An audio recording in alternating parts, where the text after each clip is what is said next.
దేవుని నామానికి మహిమ కలుగును గాక. క్రీస్తునందు ప్రియమైన దేవుని బిడ్డలారా, ఈ దినము ఆగస్టు 24వ తేదీ లేఖన భాగము కొరింథీయులకు రాసిన మొదటి పత్రిక 6వ అధ్యాయములో నుండి దేవుని యొక్క వాగ్దానము 11వ వచనము, క్రీస్తు యొక్క ఆత్మయందు కడగబడి పరిశుద్ధపరచబడి నీతిమంతులుగా తీర్చబడితిరి. నీతిమంతుడు ఒక్కడునూ లేడు, దేవుని ఎదుకువారు ఎవరు లేరు. అయితే యేసు ప్రభువారే తన యొక్క వాక్యము ద్వారా నీకు తెలియచేసి నీకు విశ్వాసాన్ని కలగజేసిన తర్వాత మనం చేయాల్సిన మొదటి పని ఏంటి అంటే, మన పాపాలు మనం ఒప్పుకొని ఎడల ఆయన నమ్మదగిన వాడు, నీతిమంతుడు గనుక సమస్త దుర్నీతి నుండి మనం పవిత్రపరుస్తాడు. అంటే యేసుక్రీస్తు యొక్క రక్తంలో మనం కడగబడాలి. ఆయన రక్తంలో కడగబడాలి అంటే మనం పశ్చాత్తాపడాలి. వాక్యము ద్వారా నీకు తెలియజేస్తాడు. ఎఫెసీయులకు రాసిన పత్రిక 5వ అధ్యాయం 27వ వచనములో వాక్యము చేత ఉదక స్నానం, అంటే వాక్యము ద్వారా నీకు ఉదక స్నానమును, అంటే వాక్యం ద్వారా తెలియజేస్తాడు నువ్వు పశ్చాత్తాపడాలి. ఇలాగాని దేవుడు మాట్లాడిన వెంటనే పశ్చాత్తాపడ్డప్పుడు దేవుడు నీతిమంతులుగా తీర్చబడతాడు. లూకా సువార్త 18వ అధ్యాయం 13-14 వచనములో పరిసేయుడు నిలబడి, నేను చోరులైనను మరి వ్యభిచారులైనను ఈ యొక్క సుంకర్ లాంటి వాడిని కానందుకు నీకు స్తోత్రాలు ప్రవ్వా, కృతజ్ఞతాస్తుతులు చెల్లిస్తున్నాను, వారమునకు 2 దినాలు ఉపవాసం ఉంటున్నాను అని తన గురించి తాను గొప్పగా దేవుని ముందు తెలియజేస్తున్నాడు. నేనే నీతిమంతుని, పక్కవారు నీతిమంతులు కాదు.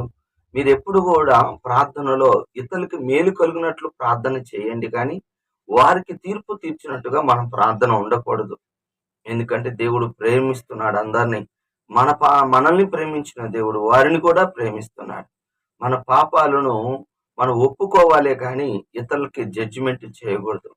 సుంకరి అయితే ఆకాశం వైపు కన్నులెత్తుడికైనను ధైర్యము చాలక రొమ్ము కొట్టుకొనుచు, దేవా నేను పాపిని, నన్ను కరుణించమని పలికాడు.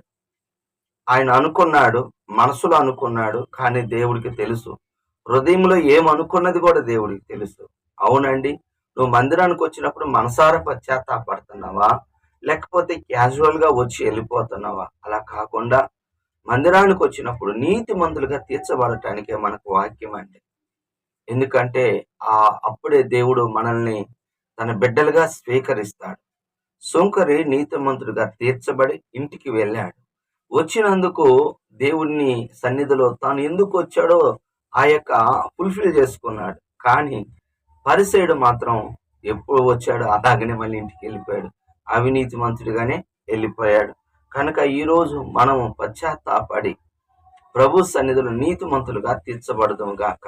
ఒప్పుకోవలసిన పాపాన్ని మనం చూస్తే 7వ వచనం, ఒక్కడి మీద ఒకడు వాద్యమాడట మీలో ఇప్పటికీ కేవలం లోపం.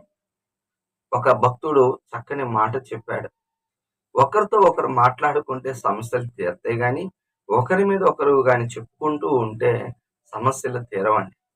సంఘాల్లో కూడా ఒక్కొక్కరు విశ్వాసుల దగ్గర ధనం రూపంలో కానీ, ఆస్తి రూపంలో కానీ, లేకపోతే వివాహాల విషయాల్లో కానీ ఒకరి మధ్య ఒకరి వివాదాలు వస్తాయి. అలాంటప్పుడు సంఘ బిడ్డల యొక్క సహాయం తీసుకోవాలి, కానీ లోకస్తులు లాగా మరి తీసుకోకూడదు.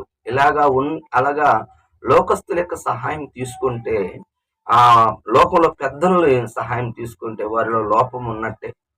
అయితే మనం ఏం చేయాలి అంటే సమాధానం పడాలి, అవసరమైతే ఇచ్చివేయటానికి ఇష్టపడాలి.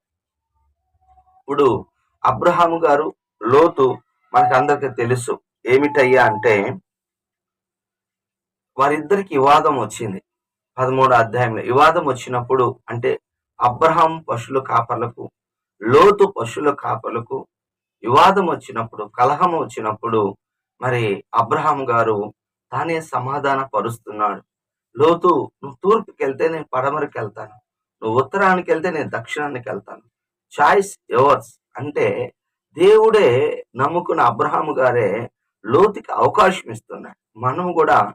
మనము కాదండి, వాళ్ళు బలహీనలుగా ఉన్నారు, విశ్వాసులందు బలహీనంగా ఉన్నారు, భక్తులు బలహీనంగా ఉన్నారు, వారికి మనం మొదటి అవకాశం ఇవ్వాలి.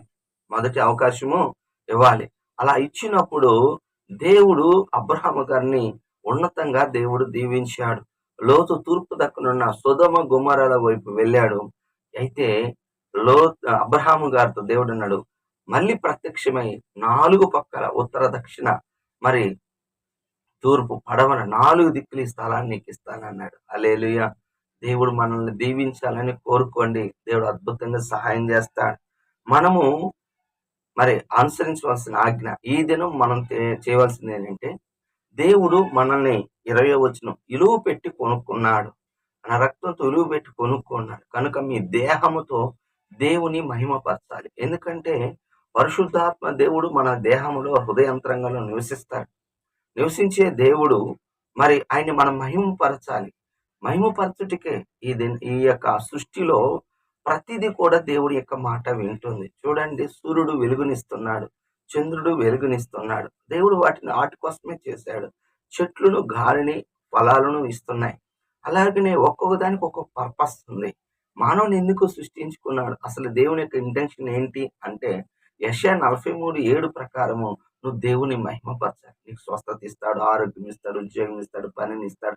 అన్ని ఇచ్చిన తర్వాత దేవుడు నీ నుండి కోరుకుంటుంది ఆయన మహిమపరచాలి. మరి మనకందరికి తెలుసు, లూకా సువార్త 17:16 10 మంది కుష్ఠరోగులు వచ్చి ప్రభువు ముందుకు దూరంగా నిలబడి, ప్రభా మమ్మల్ని కరుణించవా అని అడిగారు. 10 మంది బతిమలాడారు. అయితే యేసు ప్రభు మీరు వెళ్తూ ఉండండి, ఎవరైతే మీకు కుష్టు వ్యాధి ఉంది అని చెప్పిన యాజకుడి దగ్గరికి వెళ్ళండి అన్నప్పుడు వాళ్ళు విశ్వాసంతో వెళ్ళారు. వెళ్తున్నప్పుడు వాళ్ళు స్వస్థత పొందుకున్నారు. సొంకరి అనే ఒక్కడు మాత్రమే, 10 మందిలో ఒక్కడైన సొంకరి వచ్చి ఆ పాదముల మీద పడ్డాడు. పాదముల మీద పడి దేవుని స్తుతించి మహిమపరిచాడు. దేవుడు నీకు ఎన్నో మేలు చేశాడు. ఒకసారి ఆలోచించి ఏమి ఇవ్వగలం ఆయనకి? ఆయన పాదాల మీద పడి, ప్రభా నన్ను ఈ లోకంలో పుట్టించావు, ఇంతగా సహాయం చేశావు, నీ నామానికి మహిమ ప్రభా అన్నప్పుడు దేవుడు ఎంతో సంతోషిస్తాడు. ఈ వాక్యం వింటున్నప్పుడే నిన్ను దేవుడు భూమి మీద ఎందుకు పుట్టించాడంటే ఆయన నామ మహిమ నిమిత్తమే. అది గుర్తుపెట్టుకొని ఆయన కొరకే మనం జీవించుదుము గాక. ఆమె ప్రార్థన చేసుకుందాం. ప్రభా నీకు వందనములు, స్తోత్రములు నాయనా. యేసయ్యా, మమ్మల్ని మీరు ఈ లోకంలో పుట్టించింది మీ కొరకే నాయనా. 10 మంది బాగయ్యారు కానీ 9 మంది వెళ్ళిపోయారు. అయ్యా, సొంకరి మేము మహిమపరిచే వాళ్ళము గాను, మాలో ఈ వాదాలుంటే మేము ఒకరితోకరు మాట్లాడుకొని సమాధాన పడే వాళ్ళము గాను. తండ్రి, నీ యొక్క ఆత్మ చేత మమ్మల్ని కడగండి, మా దోషాలు కడిగి పవిత్రపరచండి. వింటున్న బిడ్డల కార్యము జరిగించండి, వారిని రక్షించండి, నిత్య రాజ్యానికి వారసులుగా వాళ్ళ అవసర లెక్కలు భూమి మీద తీర్చండి, సహాయమును క్రీస్తు యొక్క ఐశ్వర్యములో నుంచి ప్రతి అవసరత తీర్చండి, మహిమ తెచ్చుకో. ఈ దినకాలం నైనా దినమంతా మీరు బిడ్డలతో సహాయం చేయమని నీ కృప చూపించు. యేసు నామములో ప్రార్థిస్తున్నాను. ఆమేన్. తండ్రి యొక్క ప్రేమ, కుమారుని యొక్క కృప, పరిశుద్ధాత్మ దీవెన సదాకాలం మనందరికి తోడుగా ఉండును గాక. ఆమేన్. హల్లెలూయా. దేవుడు మిమ్మల్ని దీవించును గాక. ఆమేన్.